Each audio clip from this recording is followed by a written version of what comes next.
We like cute boys and the boys who are sweet to us. This city suddenly got hit by a zombie apocalypse, and now dead zombies began to rise and eating people like they are nothing. When they enters in a high school, this lonely loser saves his crush from the zombies, and now he have to save 5 more baddies around him. But he receives a different kind of a gift every night. Such a bad boy. Naughty. Takashi is bunking out during second period instead of being in class. He's just sitting there, kind of in his feelings, thinking about Rei, the girl he liked since they were little. Back then, she even told him, "I'll marry you someday." But after she had to repeat a grade. Because guys, you and me know, hot girl's mind is useless. The two of them argued, things got awkward. And now she is having fun with his best friend Hisashi. That's why he's angry. Tell me in the comments, what would you do if you have this kind of friend? Just then, another hot girl, Saya, walks in and starts talking trash about him skipping. She leans, clearly trying to show off her plot armor, which guys I personally like. Yeah, boy. Takashi tells her she shouldn't talk because she's not in class either. Saya says it doesn't count for her since she's actually beauty with brain, unlike him and Rei, and calls them useless idiots. That gets to him, so Takashi asks why she always talks like that. Saya says she just can't stand people who are too dumb and don't even realize they're dumb, and keeps going on and on. But Takashi stops listening because his mind goes back to Rei. That ticks Saya off, so she leaves. He remembers Rei telling him she had been giving him signs the whole time, but he never noticed, just like you guys, who is getting your crush signals for the night ride. So she gives up on him. Right then, a loud bang comes from the school gate. There's some weird guy outside smashing his head on the gate like he's not normal. A few teachers rush over to check it out. Shizuka, the teacher, who has a ward of Miss Universe, tries to talk to the guy calmly. He doesn't react at all, so Koichi, one of the male teachers, goes to hold him back. It looks like he's got control, and then the guy suddenly bites him. Koichi drops to the ground. The other teachers try to help him, and then out of nowhere he grabs Shizuka by the neck and bites her too. Takashi sees all of that go down outside and bolts straight back into the school. His head is only thinking about Rei. He doesn't even care about getting in trouble for skipping anymore. He just wants to make sure she's okay. When he finds her, Hisashi is already with her. Hisashi asks what happened, and Takashi doesn't sugarcoat it. He tells them someone got killed at the front gate. Rei starts to talk back like she doesn't believe him, so Takashi slaps her, told her to shut up. And that finally makes them both realize it's real and they need to move now. As they run, Takashi tells them everything he saw outside. The three of them start rushing around grabbing whatever they can use as a weapon, anything that can help them fight. Rei still tries to do the normal thing and calls her dad, since he's a cop. But the police line is already busy and won't connect. Right after that, the school speakers turn on. A teacher starts saying that there's suddenly violence in the school, and that teachers need to take students to safety. But before he can finish talking, everyone hears him getting attacked through the mic. Loud screams, scary noises, then it cuts off. Hearing that makes all the students freak out. Hisashi tells Takashi they shouldn't go down the stairs because too many students are running there, and they could get stuck or bitten. He says they should go to the roof instead. While they're heading there and crossing the bridge to the rooftop, they run into a teacher who's already turned into one of zombie. He jumps at Rei, and she freezes, and he tries to bite her. Hisashi shouts at her to fight, so Rei stabs the teacher right in the chest. But even with the knife in him, he doesn't stop. He keeps moving and pushes Rei to the ground, putting her in the perfect spot for him to bite her. Hisashi tries to help and grabs the teacher from behind to pull him away from Rei. But the teacher is faster than AI robots, suddenly turns his head and bites Hisashi on the arm. Rei stabs him again from the back, but it still doesn't work. That's when Takashi understands this guy isn't alive anymore, so normal attacks don't stop him. He's just moving to eat people. Rei is crying and trying to pull the teacher off Hisashi, yelling at Takashi to help. Takashi rushes forward, full of panic, and cuts the teacher's head off. Rei doesn't thank him. She just runs to Hisashi, and Hisashi says he's okay, but they can already hear more screaming from inside the school, so they know the infection is spreading fast. They finally reach the roof.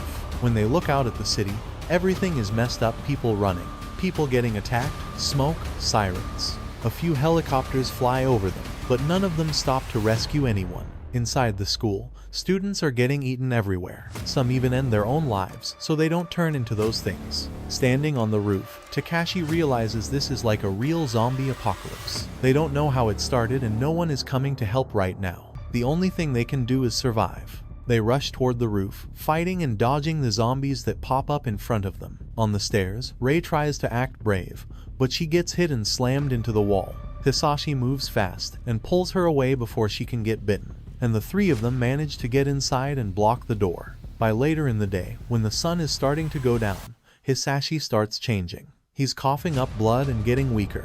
Rei keeps saying he'll be okay, but Takashi tells her to look at what's happening everywhere. This is how people turn.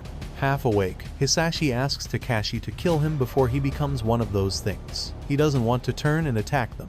Rei still doesn't want to accept it and keeps hoping he'll recover, but it's too late. Hisashi dies. His eyes go empty, and then his body gets back up, but it's not him anymore.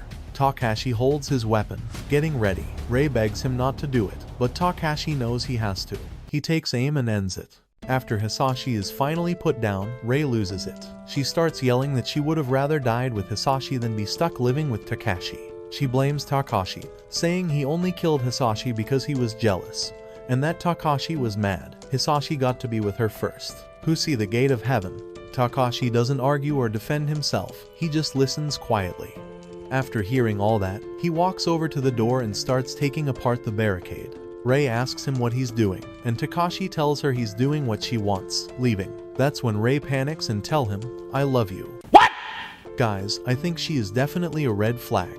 She apologizes for what she said and begs him to stay, use as he wants. Seeing her cry and hold on to him, Takashi finally softens. He hugs her and stays with her, accepting that this is how things are now. Somewhere else in the school, Saya is moving around with Kauta, trying to avoid the zombies. Kauta asks her where they should go next. Saya throws it back at him and asks what he thinks. Kauta says maybe they should head to the teacher's office. Saya immediately says that's a dumb idea and that the teachers won't be able to do anything right now. On the bridge, she even shows him a group of students doing exactly what he suggested, and just like she said, the teachers in there have already turned. Saya tells him straight, the only goal right now is to stay alive.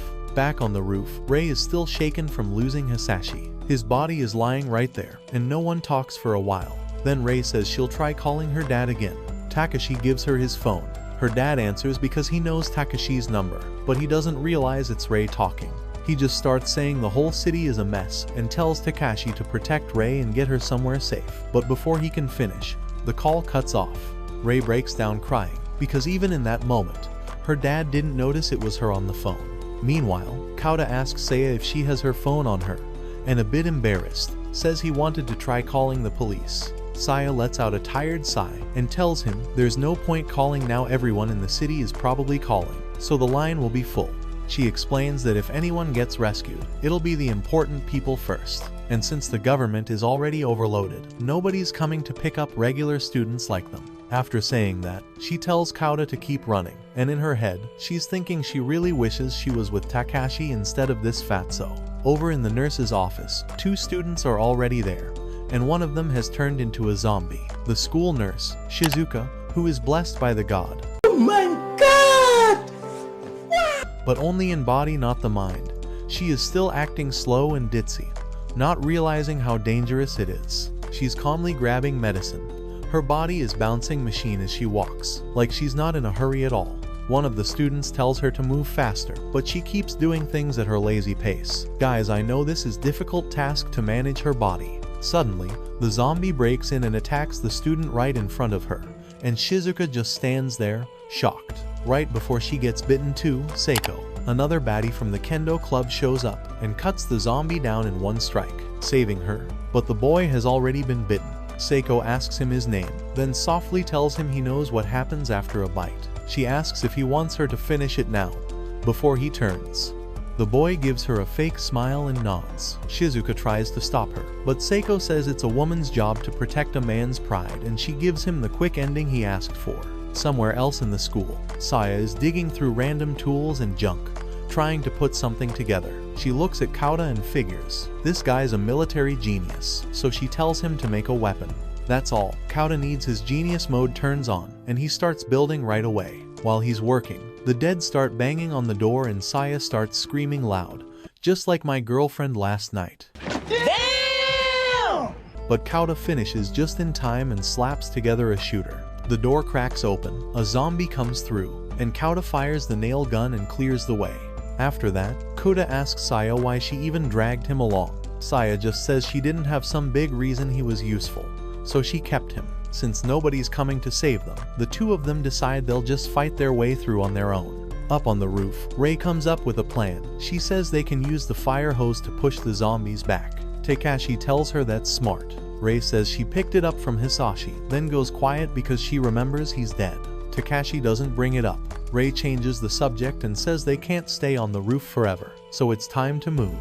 She hands Takashi his bat so they can head back inside. Once they're in the building, Rei asks where they're supposed to go now. Takashi says he wants to find anyone else who's still alive and bring them somewhere safe. Rei says he should call his parents, but Takashi tells her it won't help his dad's out of town, and his mom works at the school. He acts like he's calm about it, but he is more scared. In another hallway, Saya and Kauta test something out and notice the zombies go toward noise like they can hear just fine, but their eyesight is gone, so they follow sound.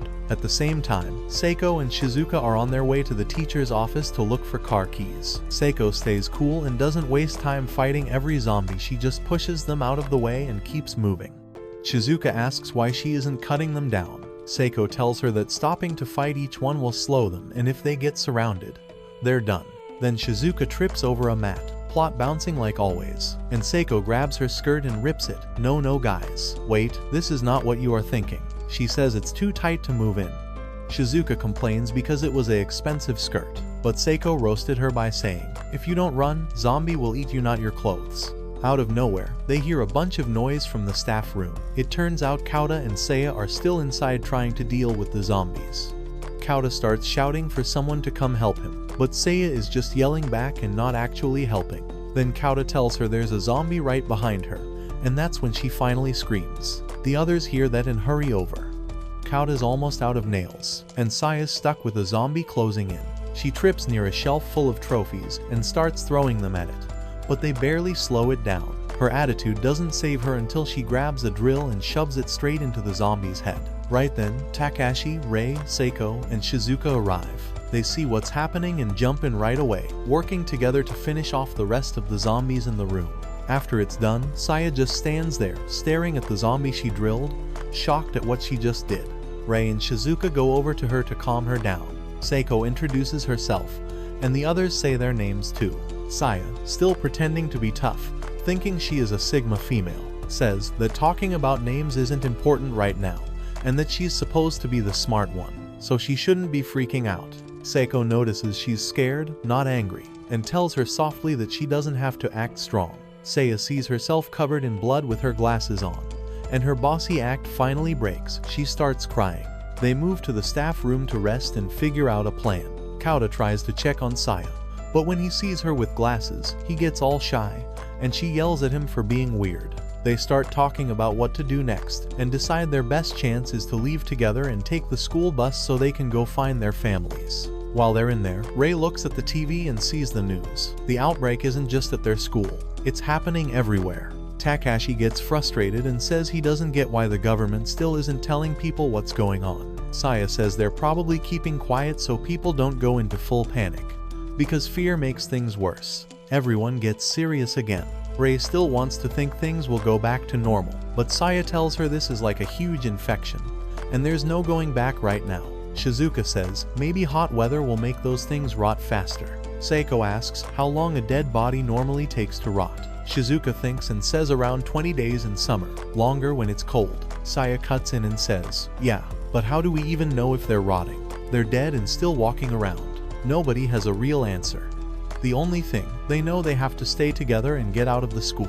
Seiko says they shouldn't just think about themselves and that they should help any other people still alive. Saya points out the fastest way out is through the parking lot gate, so everyone starts moving that way.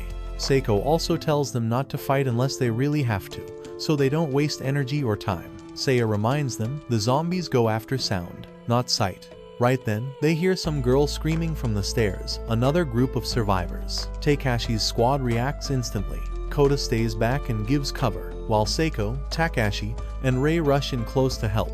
After saving them, they all head for the main lobby. But it's full of zombies. Saya says, hiding won't work forever since the zombies only move when they hear something, and they can't stay stuck in the school, so someone has to prove it. Takashi says he'll do it. Rei tries to stop him, but Seiko holds her back, saying they shouldn't kill his courage. Takashi goes down the stairs alone and walks right through the zombies. One of them comes near him, but it just keeps going, which shocks him. To be sure, he throws something that makes a loud noise, and all the zombies turn toward the sound. That proves Saya was right. They only react to noise. So the group starts sneaking through the crowd to reach the bus. But one of the useless survivors bumps into something. It crashes, and the sound pulls every zombie their way. Everything falls apart and everyone starts running. Saya gets mad at Takashi for helping the guy who made the loud noise. Rei tells her to forget it and just run because staying there to argue is dumb. While they're escaping, one survivor gets bitten, and his girlfriend refuses to leave him behind. Saya tries to stop her, but the girl pushes her away and goes back. Saya doesn't understand why she'd do that, so Shizuka says quietly that in a world this broken, some people pick love over living.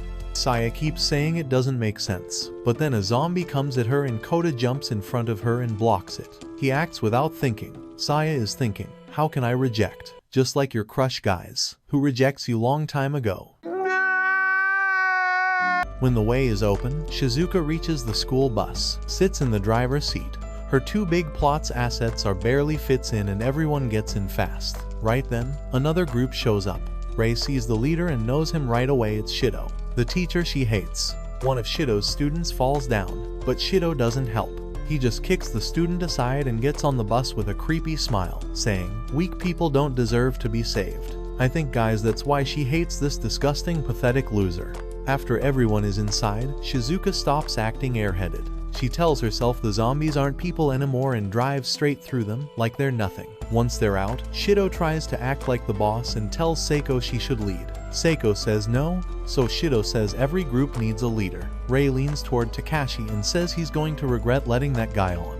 They drive onto the highway and see the city totally ruined, fires, broken buildings, empty streets. Then one of Shido's students complains that he doesn't want to stay with Takashi, and another says they should have stayed at school.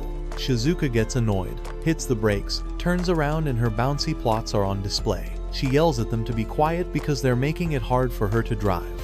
Seiko calmly asks the ugly loser what his deal is. He points at Takashi and says, "Kick him off the bus." Kota is about to shoot him with the nail gun, but Saya stops him from making it worse. Takashi walks up to the guy and asks why he's trying to start trouble. The guy looks like he's about to hit Takashi, but Rei steps in and smacks him with her weapon.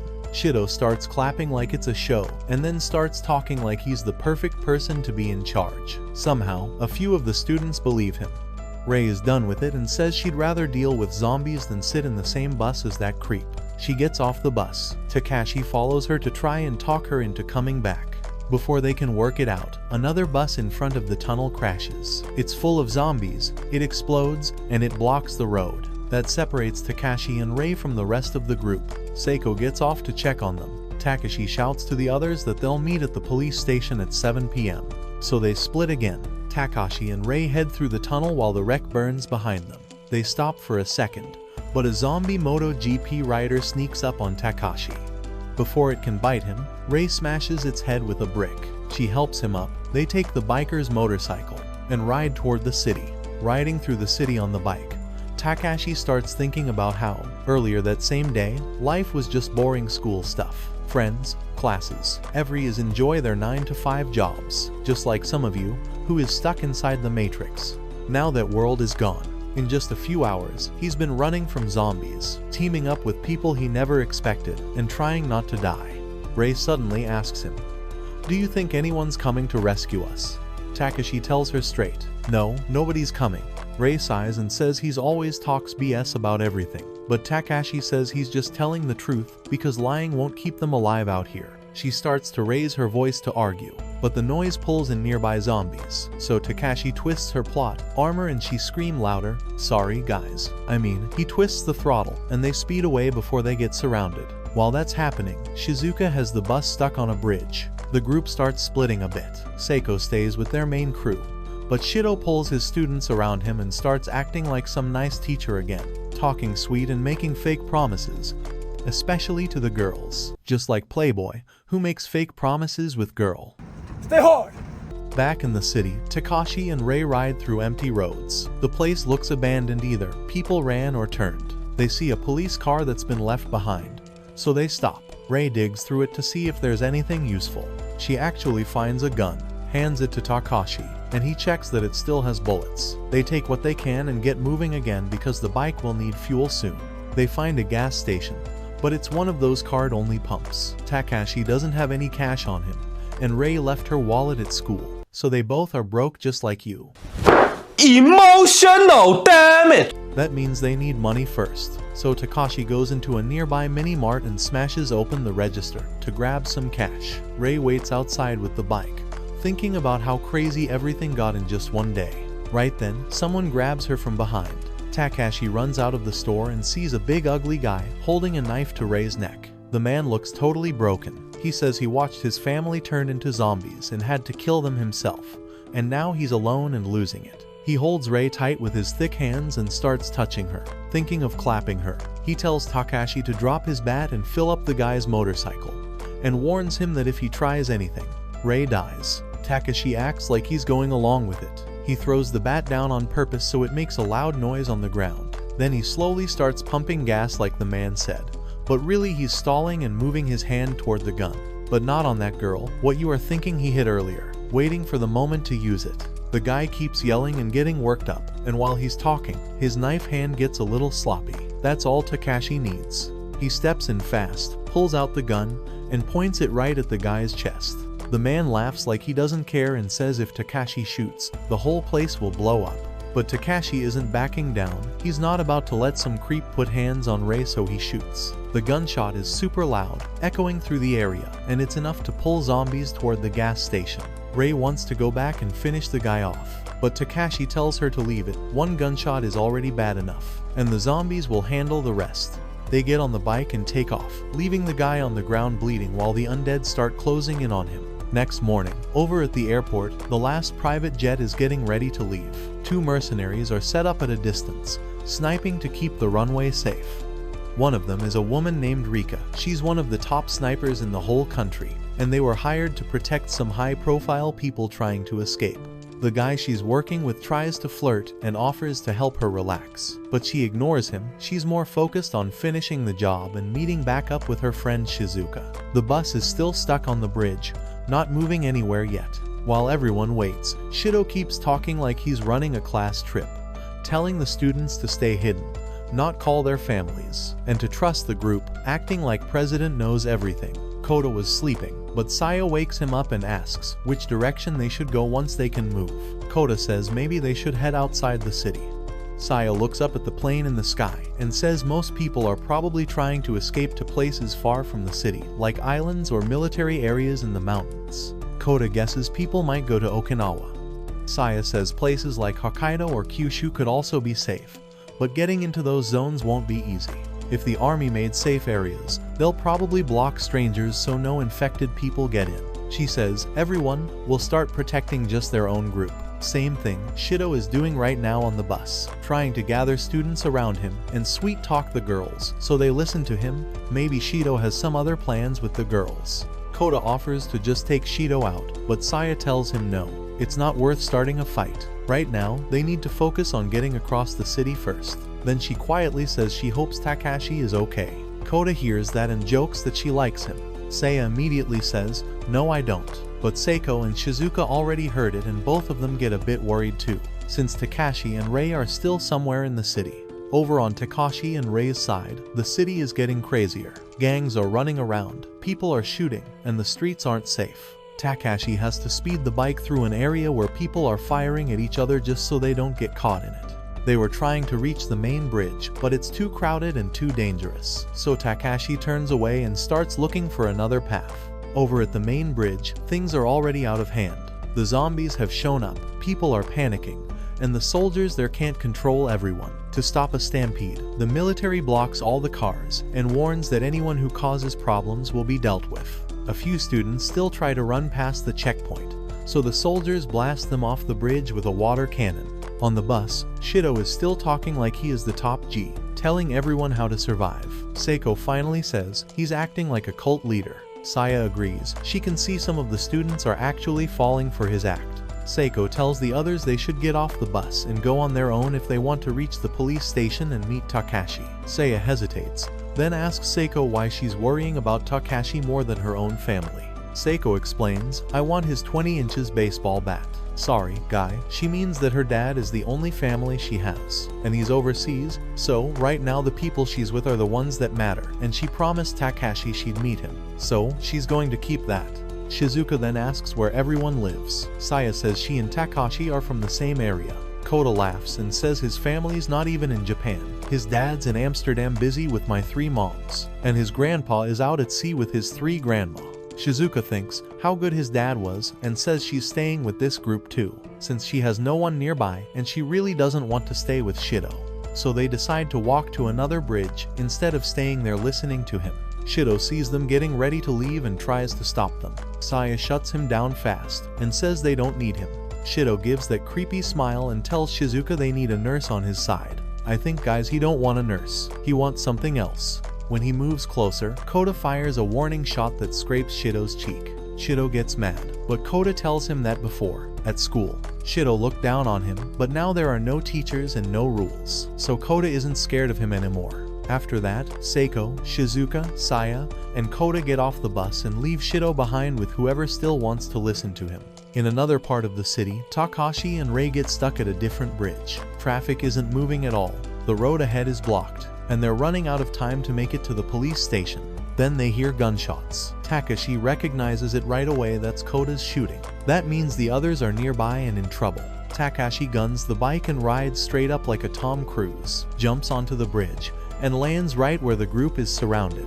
Rei jumps off and starts fighting. Takashi throws his gun to Kota so he can cover them, then rushes in with Seiko. The two of them fight side by side, moving perfectly together, and finish off the last zombies. When it's over, Rei runs straight to Shizuka and hugs her, face first into her. She immediately knows why guys always talking about her. Takashi checks on Seiko to see if everyone's alright, but Saya and Rei both notice how close he is to her and don't love it. Kota, meanwhile, is too happy for the new Christmas present because he finally has an actual gun to use, not just the nail gun. The sun's going down, and the police station is still too far, so they need a place to stay for the night. That's when Shizuka remembers her friend Rika has a house nearby. They decide to go there. Takashi takes them one at a time on the bike. When it's Shizuka's turn, she climbs on behind him without thinking, and Takashi gets a ride of heaven. That night, things in the city get even worse. It's clear now, the zombie outbreak isn't just local, it's worldwide. The government can't handle all the people trying to get to safe zones anymore. They get into the apartment and the girls take control right away. They rush into the bathroom together because, after everything, a real shower is like a miracle. There's hot water, real soap, towels, so they start washing up, laughing, splashing around like it's normal life again, and also guys doing something that's not normal. But our boys are Sigma male, so don't get to join that. They just sit outside hearing all of it through the door. Takashi and Kota look around the place and find 2 safes. They manage to open them. One safe is full of bullets. The other one has 3 actual guns inside. Kota's face lights up. He's super hyped because stuff like this isn't usually lying around in a house. And now they've got it. Takashi picks one up and points it toward Kota without thinking. Kota panics and tells him never to aim a gun at someone, even if it's empty. Then both of them go quiet because it hits them this isn't just run from zombies anymore. This is real fighting now. No more talking things out. If something attacks, they shoot. They load the guns and put the rest of the ammo away. Kota mentions, totally casually, that he trained in America for a month with an ex-Special Forces soldier. Takashi just stares at him, kind of impressed and kind of weirded out, and says he's really glad Kota is on their side. Takashi also starts wondering what kind of friend Shizuka has if she keeps this kind of gear at home. Kota explains that buying gun parts by themselves isn't illegal. It only becomes a problem when you build the whole thing. He also says Shizuka once mentioned her friend works in a special assault unit, and people like that usually stay in dorms. So if she has her own place full of equipment, she's probably loaded. The girls are still screams loud in the bathroom. But that's not what you are thinking, guys. Kota gets nervous that zombies might hear them. Takashi tells him to relax. The bridge is way noisier than this apartment, so if anything is getting attracted, it won't be here. At the bridge, things are still going bad. People keep trying to push their way into the safe area, shouting at the police and demanding to be let in. Some of them are yelling that the government is hiding what really caused the infection. But the police have strict orders: protect the bridge and the shelters, no matter what. When the crowd breaks past the barriers, a cop asks for permission, and the answer he gets is basically, stop them, whatever it takes. Back at the apartment, Takashi and Saya are watching all of this through binoculars. When Kota looks, he sees a news team there and tells Takashi to turn on the TV. The news shows the same chaos protests, people saying the shelters are only for special people, and others handing out papers saying the virus might be a man-made weapon. But nobody actually knows where it started. Takashi doesn't buy it and says it sounds like those fake Resident Evil big weapons. On the bridge, the zombies finally reach the people, so the police start shooting. A woman runs forward with her little girl, begging them not to fire, but the kid has already turned and bites her. Because of their orders, the officers have to shoot. Then a man starts yelling at them, calling them killers. The police chief tells him twice to calm down and step back. He refuses, so the chief pulls out his pistol and shoots him too, because their order was to stop the chaos first. After that, the TV broadcast suddenly cuts off. Takashi turns off the TV and says they should leave the area. Saya tells him it's too dangerous to go out at night right now. Right then, a zombie attacks on Takashi, but it's none other than Shizuka crawls in, super drunk and giggling, and she kisses him on the cheek. Guys, I bet you, he is thing about only thing. He tries to push her away, but his hands end up in the plot armor, which makes her let out a happy sound before he manages to move her. Still tipsy, she turns to Kota and kisses him on the cheek too. And this fatso is now out of the world. Takashi picks her up and carries her to her room, thinking that if the world wasn't ending, I will make her my personal tutor. As he's doing that, Rei shows up drunk too, leans toward him like she's seeing double, then flops to the floor and starts crying about her dad and Hisashi. Takashi puts Shizuka in bed, pulls the blanket over her, walks back out and sees Saya asleep on the couch, clothes barely staying in place. This night is making things easier for him, but not for her joystick guys. What do you mean by that? Takashi was just digging in the refrigerator for something to eat, not realizing Seiko was already in the kitchen. She tells him she's making food. He turns around and just freezes. Seiko's got nothing on except an apron. He thinks, why are you dressed like that? Making his joystick is more uncontrollable. She's super relaxed about it and says there weren't any clothes around that fit her, so she used this. Takashi says that's kind of dangerous to wear in front of guys. Seiko waves it off and says she trusts him and Kota. Right then, they hear someone stomping up the stairs. It's Rei, still buzzed, and now she wants Takashi's joystick to play. Seiko tells him to go cool her down and to keep it low.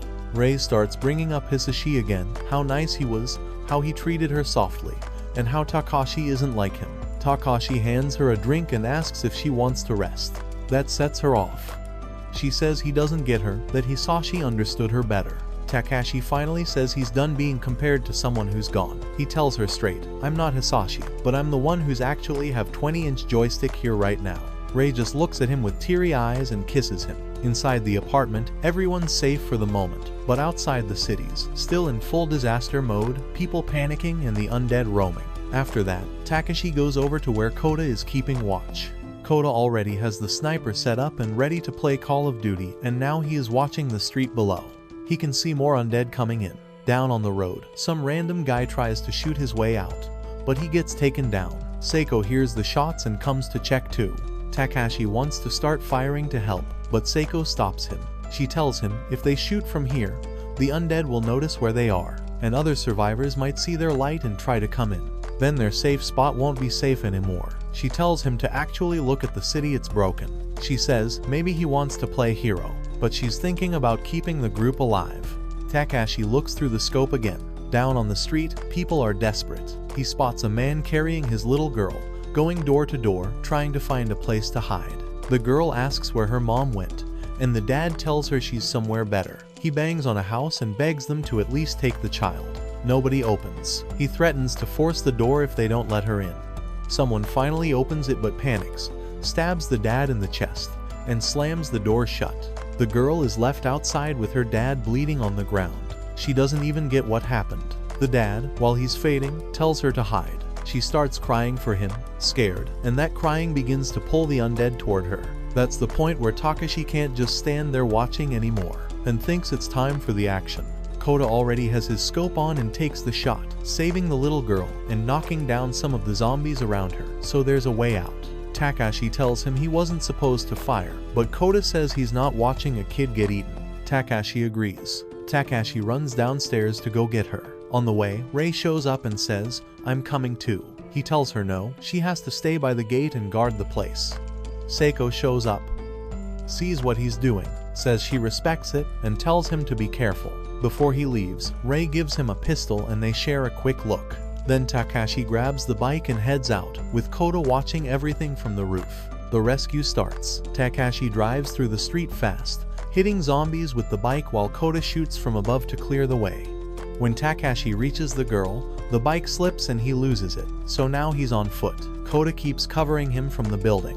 Takashi reaches the girl and there's even a dog there, so he takes that too. Inside the house, another zombie pops out, so Takashi has to use the gun. The gunshot is loud, so more undead start moving toward him. Back at the apartment, Saya wakes up because of the shooting. She realizes zombies will come soon, so she wakes Shizuka. Shizuka comes out half-dressed and Kota accidentally sees everything from up top. My boy also get a view of heaven. Saya ignores it and tells him to get ready because they're leaving. Downstairs, Seiko tells everyone to get in the car so they can pick Takashi up.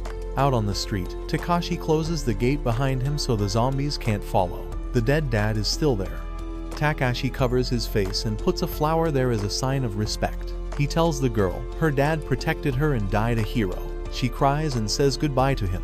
She asks Takashi what they should do now.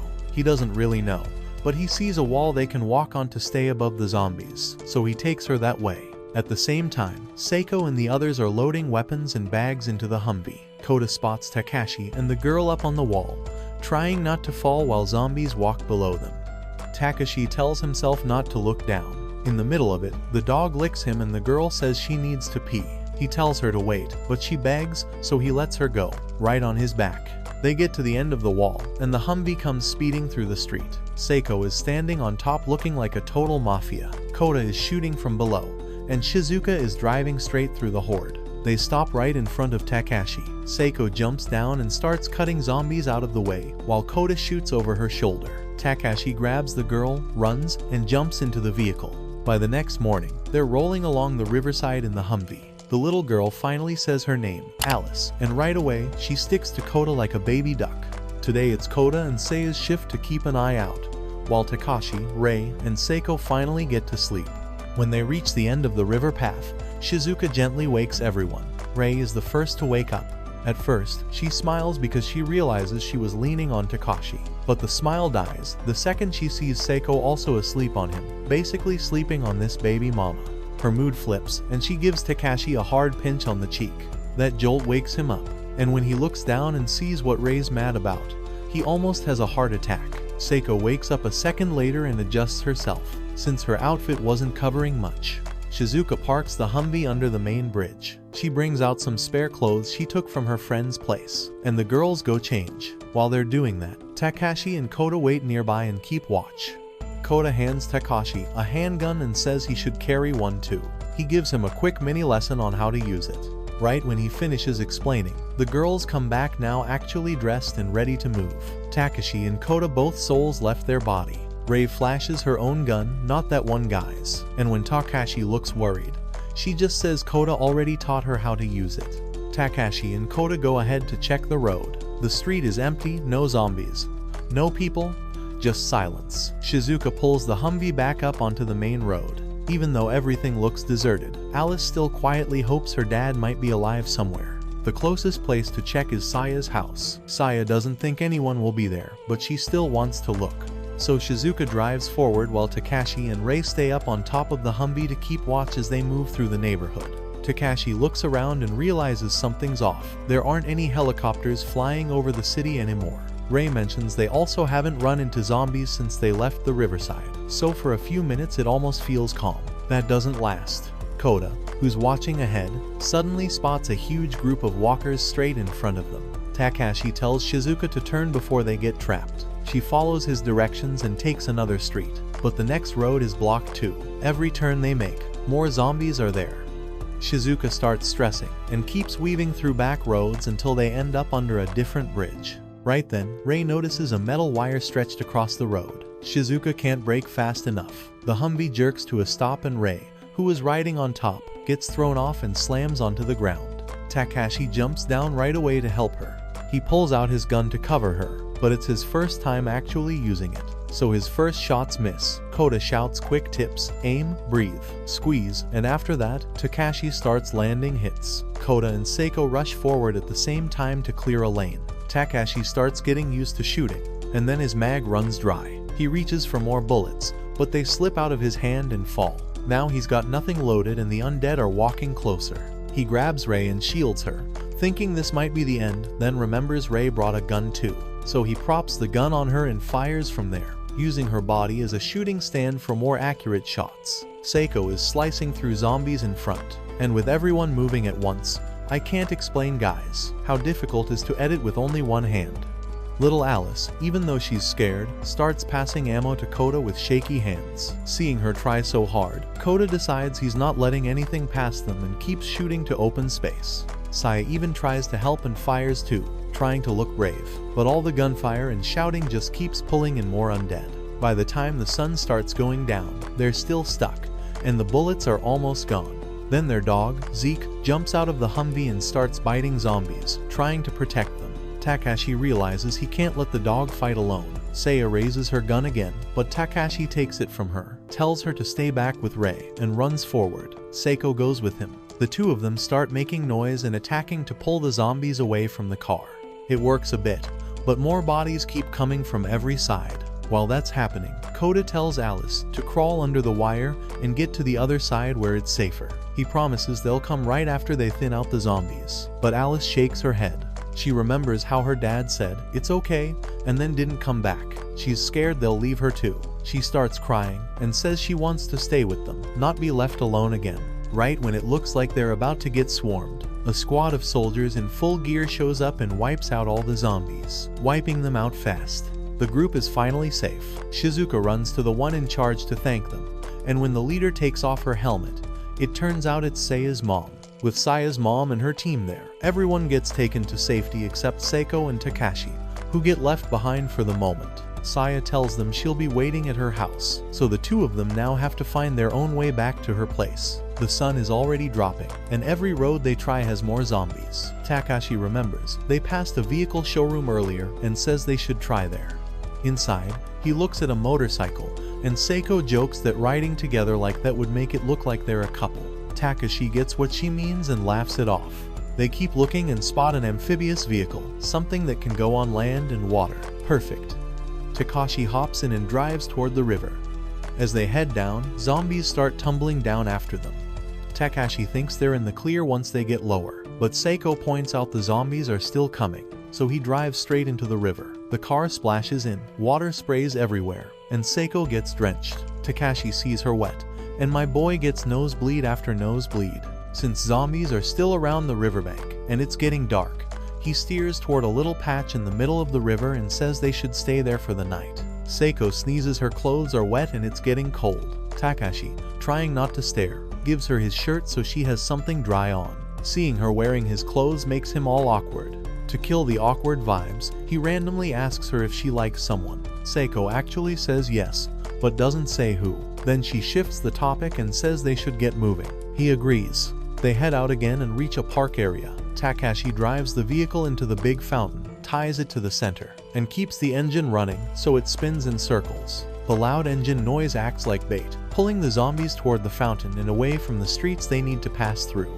Seiko understands what Takashi is doing right away. She hops out of the vehicle and charges straight into the zombies, moving like an actual ninja, quick, clean, and almost enjoying every strike. But when she comes face to face with a little zombie kid, she suddenly stops. Takashi sees she's frozen, runs over, spots the child, shoots it without thinking, and pulls Seiko back with him. They duck into a nearby shrine to hide. Takashi asks her why she stopped, but Seiko doesn't answer. She just sinks to the floor and goes quiet. He doesn't push her. He tells her they'll stay there until morning.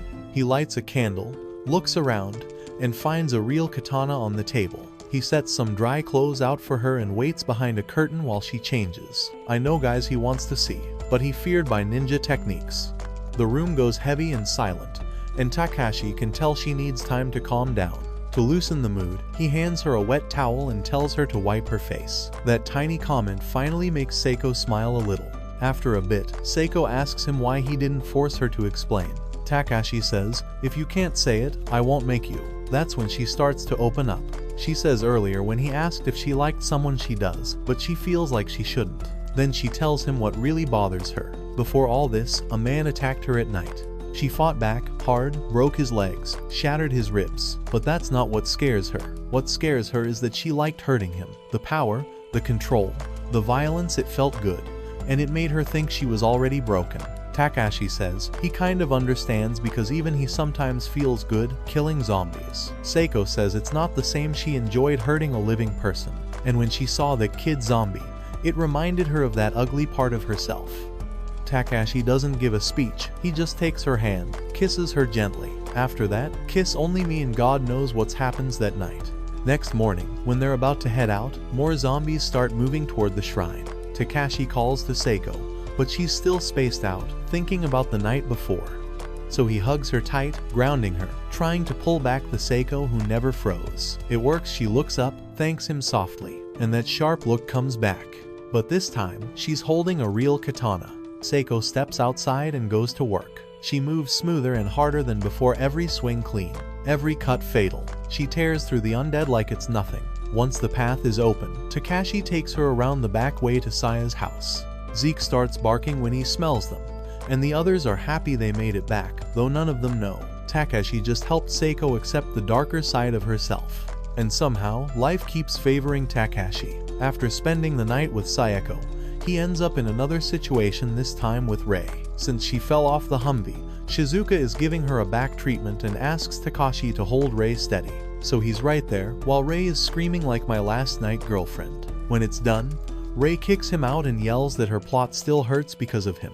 Downstairs, he runs into Seiko again, now wearing a yukata. It's still a little awkward between them, but they both just laugh it off. Then Alice shows up, so Takashi tells her he's glad she's okay now, remembering how she cried herself to sleep beside Shizuka. But the calm doesn't last. Voices start getting loud. Saya and her mom are arguing. Takashi asks what's happening, and Saya snaps at him for still calling her Takagi. Her mom apologizes for her attitude, but Takashi says it's okay, and thanks her. Saya walks over to Koda, who's still cleaning his guns, and tells him straight, they can't stay in this house much longer. Food, water, and power are already being stretched, and it's only going to get worse. At the same time, Saya's mom is telling Takashi the same thing. Military has taken over the utilities without waiting for politicians. And from now on, only people who can actually fight get to stay on the estate. She even asks Takashi to talk some sense into Saya. Out in the garage, one of the adult staff sees Koda with the guns and says students shouldn't be handling weapons. Koda looks like he's about to cave, but Saya steps in and shuts the guy down. He backs off once he remembers she's the daughter of the head of the house. After that, Saya points out how adults still treat them like kids, even after everything. They all meet up in Rei's room since she still can't walk. Saya doesn't waste time. She asks if they're staying as part of her family's group or leaving to do their own thing. Seiko understands right away. Under Saya's parents' protection, it's either join them or go. Takashi asks why they can't all just stay here since this place is safe. That sets Saya off. She yells that her parents care more about reputation and followers than about her. Takashi grabs her by the collar and tells her at least she has parents and a house. The rest of them don't even know if their families are alive. She goes quiet. Then they hear noise outside. Saya's dad arrives with a truck kun and a bunch of his people, dragging in an infected man he says used to be his friend. To stun everyone, Saya's father beheads the zombie right in front of the crowd. He tells them, this is what the world is now. If someone turns, even if it was a friend, they have to be put down. After that, nobody argues. Inside, Koda finally speaks up and says using only blades won't last long. A sword can cut bone. But after a few zombies it gets dull. Seiko calmly answers that a good quality sword and trained hands still works. Koda suddenly gets upset and walks off. Takashi goes after him but loses track of him in the hallway. Alice sees Takashi worried and offers to find Koda since he likes her. Takashi lets her go. A minute later, Alice runs back scared, saying Koda's in trouble.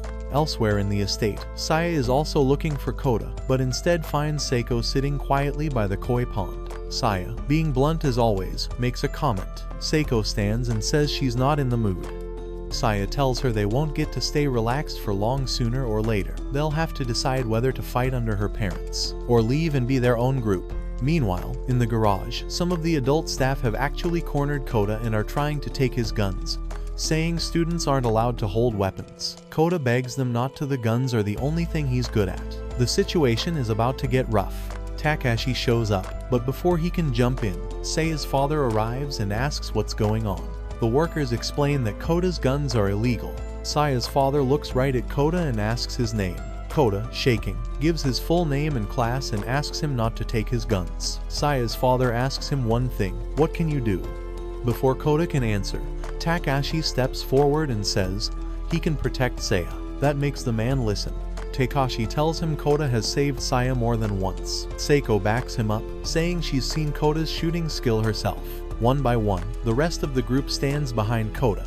Finally, Saya herself steps forward and says, steady and loud, "The only people who have protected me are Koda and my friends, not my perfect parents." Later, one of Shido's old students secretly reports all of this back to Shido, who's still playing leader with his own messed up group. And in the survivor tent, Saya tells the adults straight that the government doesn't know what's happening and is hiding it to stop panic. The adults argue and say it's just a virus. Saya challenges them to prove it. None of them do. So she says she agrees with her father on one rule: if it's undead, you put it down, and no one is allowed to get bitten. The adults still don't get it. One lady even says Saya's parents are just trying to be in charge, scaring everyone on purpose and sending kids to fight. She says the zombies are still normal people who are just sick. Saya, Koda, and Takashi hear that and are like, seriously? They don't bother arguing because those people don't want to believe anything else. Saya gets angry now.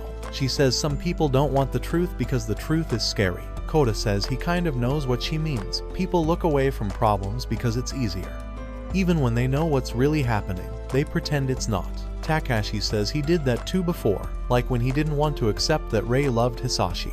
Saya tells him this isn't the time to think like that. Koda adds that the big problem is the adults keep trying to act like the old world is still here, but it's not. Saya says they also don't like saying, "we were wrong."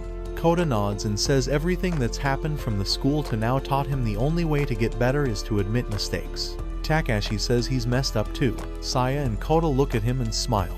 They tell him it doesn't matter, everyone already chose him. He's the leader now. Meanwhile, Seiko meets Saya's father. He tells her he used to study under her father, and that her family comes from a respected line. He brings out a katana and offers it to her. Seiko sees right away that it's a real blade and not some decoration. She tries to give it back politely, but he laughs and says it's a thank you gift for her father, and for protecting Saya. Seiko says she wasn't the only one who helped, and that Saya herself has been important to the group. She tells him that if he really wants to protect his daughter, he should stand with her, not just order other people to. Then she says, if he really wants to give the sword away, he should give it to Takashi. Saya's father says Takashi has potential, but he still thinks Takashi isn't fully steady as a leader yet. Somewhere else in the house, Takashi is actually wondering the same thing, whether he should even lead at all. Rei walks in and tells him it actually fits him, and that he's a good guy. Takashi says he doesn't feel like a hero. He says he's just trying to survive and help, like a support character. He says Seiko, Koda, and Rei are the ones who fight. Saya is the brains, Shizuka is the doctor, and Alice is just Alice. Rei laughs and says girls usually like the cute or soft guys, and Takashi is neither. But she admits sometimes he's brave in a stupid way and still does the right thing, and she likes that. Then Rei admits she should have noticed him sooner and that now she doesn't want to be away from him, even if one day he likes someone else. She still wants to be near him. That surprises him, and the mood between them gets warm fast. They end up getting close and making out. But after a bit, Rei sits up and says she has to go see Shizuka to get checked, and tells him to think about what she said. When she opens the door, Seiko is there waiting and says she gave them some privacy. Rei brushes past her, still a little jealous, and still remembering that Takashi and Seiko spent a night together too. Shido and his weird follower group finally make their move. One of the girls flirts with a guard and tricks him, so he lets them into Saya's family estate. Around the same time, Takashi decides he's going to help Rei look for her parents. He doesn't even know where his own mom is, and his dad is in another city. But he at least knows Rei's dad is a cop, and her mom might still be at home hiding. Saya's dad tells Takashi that his family is leaving the house in 2 days because it's getting too dangerous to stay. Takashi says he and Rei will be back before then, but if they don't make it, they should leave without them. Just as Takashi and Rei are about to go, Seiko steps up and says she's coming too. The others come to see them off, but before they can leave, Rei freezes because Shido walks in, being escorted by the guard who let him in, acting all innocent. The guard calls him a good teacher who saves students, but Rei knows what he really is. In the past, Shido was working with a dirty mayor who hated Rei's dad because he was an honest cop. Shido was told to fail Rei on purpose, and from that moment, she hated him more than anything. The second Rei sees him, she loses it. She pulls her gun and rushes him, ready to stab him. Shido stops talking and asks her since when she could use a gun. Rei says her dad taught her the same dad, whose name Shido tried to ruin. She says she kept quiet because her dad wanted to arrest Shido the right way. But now that the world is broken, she can handle it herself. Right in that tense moment, Saya's father walks in. He says this world is free now if Rei wants to shoot Shido. She can. Takashi tries to stop her, but Seiko holds him back and says this is Rei's choice. Shido tries to mess with Rei's head and tells her to pull the trigger so she'll have to live as a killer. Rei doesn't fall for it. She tells him even if he dies here, he's still trash. Then she lowers the gun and walks away. Saya's dad orders Shido and his cult to get back on their bus and leave the estate. Outside the mansion, the world is getting worse. Countries start blaming each other, and some idiots fire nukes. Up in the sky, missiles explode and set off huge flashes. Back at the house, Shizuka suddenly remembers her friend Reika, the one with the apartment, Humvee, and weapons. She calls her, crying with relief when Reika actually answers from the airport. But while they're talking, there's a huge flash in the sky. The power dies, signals cut, and machines stop working. Saya says it looks like nuclear blast. Saya explains it in nerd mode first. The blast sends out gamma rays. Those hit the air, knock out electrons. That's the Compton effect. And then the Earth's magnetic field spreads that electric punch everywhere. Then she says it's simpler. Basically, all the electronics got cooked. Right away, Shido's bus stops working, swerves, and crashes into the barricade at the end of the road. That break in the wall opens a path straight to Saya's family estate. So now the zombies outside can reach them. Saya's dad instantly starts giving orders. Saya says old cars or trucks that don't use a lot of electronics can still run if they swap parts. She stays calm while everyone else is panicking, and her dad is clearly proud she thought of it so fast. At the front gate, the undead start pushing in. Saya's dad tells them to seal it. Koda helps shoot one that gets too close, and one of the adults who tried to take his guns before actually apologizes. Inside, Saya's mom also gets ready to fight. She rips her dress at the legs so she can move better, and Koda can't help staring. She hands Saya a gun and says she used to do VIP protection when she worked on Wall Street, and that she's even better than Saya's dad. She tells Koda to teach Saya how to use it, and he's thrilled. Then the gate finally gives in and the zombies pour through. The group falls back into the house, while the other survivors, the ones who kept saying it's just a virus, get attacked and finally see it was never just an illness. Takashi takes the right side, cutting down any zombie that tries to circle around. Seiko moves through the dead like water, fast and clean, and whenever one gets too close to her, Rei jumps in and covers her. Up on a higher spot, Koda keeps sniping like always, and little Alice is running ammo to him even though the boxes are almost bigger than she is. But no matter how hard they fight, more zombies keep pushing in. Saya's father starts organizing everyone who's still willing to fight. At the same time, women and kids are sent to the bus to get ready to leave. One of the guards reports that another group that went to the next town made it and is fixing up their gate. Saya says she wants to stay and defend the house, but her dad tells her no, the front won't last, and the dead will break in sooner or later. He tells Takashi to stay strong, and asks Koda to protect Saya when she leaves with the others. Saya argues, so her mother slaps her and tells her to wake up that this is how they can still protect her, because they're her parents. Saya's mother kneels to Alice and hugs her, telling her to be good, listen, and stay safe. Saya looks back at her parents one last time, then heads to the garage where they're working on the Humvee. Out front, her father gives his final order and charges back into the fight.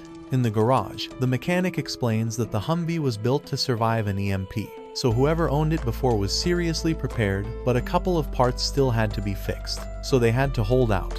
Saya's parents keep fighting together, covering each other, even though they know they won't make it out. After some time, the Humvee is patched up. The mechanic gives the signal. The engine starts, and Shizuka is told to drive. Everyone jumps in to get out. Saya asks the mechanic to come with them, but he says no, he already saved the person he wanted to save, and that's enough for him. There's no time to argue. Shizuka steps on the pedal, and the Humvee blasts forward, smashing through the crowd of zombies and leaving Saya's parents behind, trusting that their daughter is safe now. As the sun comes up, Rei looks out the window, thinking about the people they couldn't bring. Saya, holding her feelings in, tells everyone not to talk about it. Koda can't take it and tells her she has to stay strong. She knows he's right, this isn't the time to cry. Saya notices from the sound that the Humvee still isn't in perfect shape, but Takashi tells Shizuka to keep going. He says he still has to find his mom and Rei's parents, and after that they'll look for Reika too. The road ahead is unknown, the world is full of undead, and danger is everywhere, but they've got each other, they've got weapons, and they're not giving up. What do you think, guys? How will this journey end? Tell me in the comments. That's it for today's video. If want the second part, comment part 2. Watch the following video, and I will catch you in the next one.